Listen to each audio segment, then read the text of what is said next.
ini kebenaran kepala pas pampres, bukan periode yang sekarang. Saya cerita, saya nggak sebut-sebutin nama.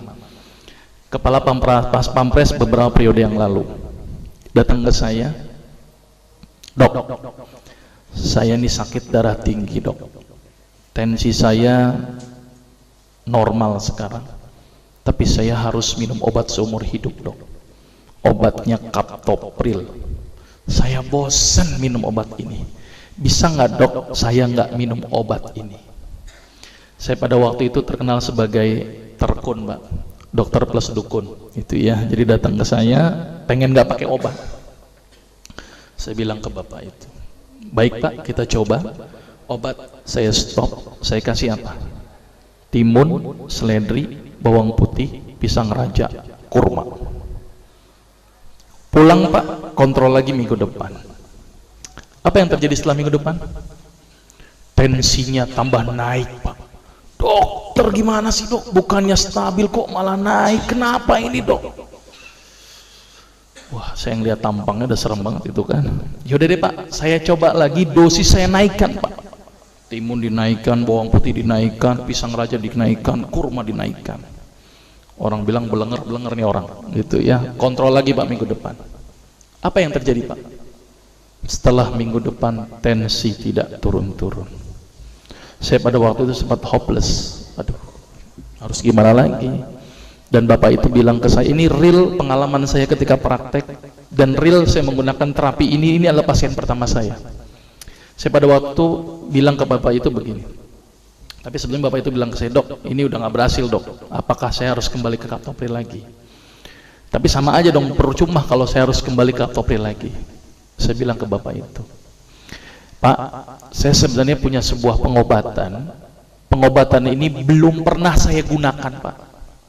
Jadi kalau bapak mau Pak, bapak adalah pasien pertama saya yang mau saya coba dengan terapi ini Pak. Daripada bawa pulang nggak bawa apa-apa, kalau bapak pun mau. Dia mikir, ya udah dok, daripada saya pulang nggak bawa apa-apa, boleh deh saya coba. Ini luar biasa ini ya. Akhirnya saya bilang kepada bapak itu, baik Pak, saya coba terapi ini. Kalau 2 minggu tidak ada perubahan, bapak nggak usah ketemu saya lagi. Tetapi kalau bapak ada perubahan setelah 2 minggu, tolong Pak ketemu saya lagi selama 2 minggu.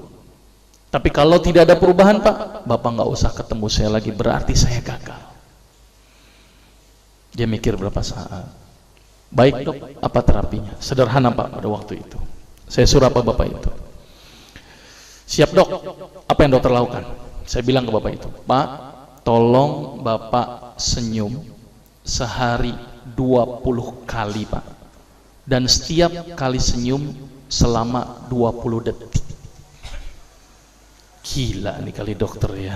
Bukan dikasih obat malah dikali senyum gitu ya. Sudah Pak, jalankan saja. Kalau tidak sembuh nggak usah ketemu saya lagi, tapi kalau sembuh tolong 2 minggu ketemu saya lagi. Dia mikir, baik dok, tapi bagaimana kalau saya tidak bisa senyum? Ya udah Pak, ngelihat kaca senyum sendiri, saya suruh begitu. Ini jujur saja, ini kasus pertama saya dan saya waktu itu nekat saja karena saya sudah hopeless, harus bagaimana lagi kan, daripada dia tidak mau kembali ke kaptopril. Akhirnya di luar perkiraan saya Pak. Ternyata bapak yang kepala pas pampres itu datang ke saya lagi pada waktu 2 minggu kemudian sambil senyum-senyum. Berarti kesimpulannya Pak, sembuh Pak. Kenapa kok bisa sembuh? Ini yang pertanyaan cukup mendasar. Kenapa kok senyum bisa sembuh? Sampai-sampai itu ajudannya bingung sama saya. Dokter, itu bapak diapain dok? Biasanya kalau upacara marah-marah, sekarang senyum-senyum.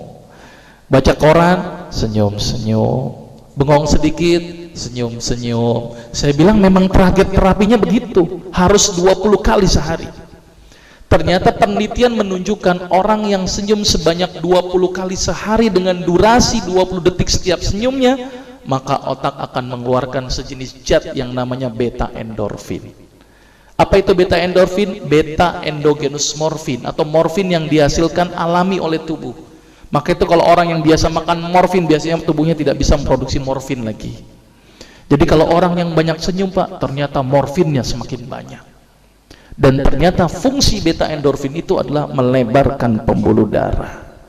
Maka itu orang yang rajin senyum itu adalah pembuluh darahnya lebar dan tercegah dari penyakit hipertensi. Tapi penelitian menunjukkan harus berapa kali tadi? 20 kali sehari. 19 kali aja nggak ngefek Pak, gitu ya. Dan tidak boleh dirapel. 20 kali kali 20 detik berarti berapa? 400 detik sekaligus saja, nggak ngefek Pak. Yang ada kering itu gigi, gitu ya. Jadi senyum yang berefek itu harus intermiten. Sekarang senyum, nanti senyum, nanti senyum. Ada lagi tuh pasien yang nyeletuk, dok, tetangga saya tuh sering senyum, stroke juga. Saya bilang Pak, kalau ada orang yang rajin senyum tapi juga kena darah tinggi juga, berarti senyumnya nggak ikhlas. Ngelihat orang melarat, senyum-senyum, orang susah, senyum-senyum. Nah ini senyum yang nggak bermanfaat Pak. Jadi senyum yang berefek itu adalah senyum yang dihasilkan dari hati yang datangnya ikhlas karena Allah Pak, bukan karena siapapun. Ya, jadi mulai sekarang harus berapa kali tadi? 20 kali penelitiannya. Karena senyum 20 kali akan mengeluarkan sejenis zat di dalam tubuh yang fungsinya melebarkan pembuluh darah.